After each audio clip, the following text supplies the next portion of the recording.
يقول الإمام الحسين عليه السلام: خط الموت على ولد آدم كما خط القلادة على جيد الفتاة. خط الموت، خطة يعني كتبة، خط الموت يعني كتب الموت. شلون احنا القرآن لما يعبر إن الصلاة كانت على المؤمنين كتابا موقوتا،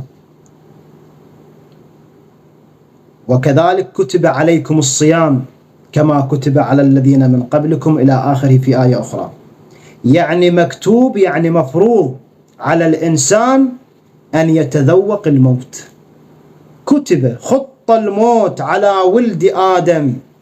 خط الموت، خطة يعني كتب كما يكتب في اللوح المحفوظ في السماء. خط الموت على ولد آدم. ولد، شوف دقة كلام الإمام، ولد البعض يذهب ذهنه علما إلى الأولاد يعني الذكور، لكن خطأ.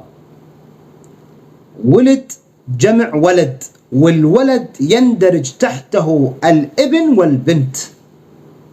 الابن الذكر هو ولد، والبنت الأنثى هي هم كذلك شنو؟ ولد.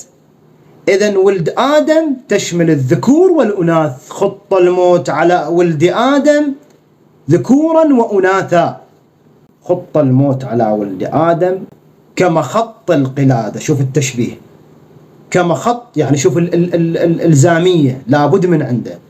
كما خط القلادة على جيد الفتاة. جيد الفتاة يعني صدر الفتاة أو ما يقارب الرقبة.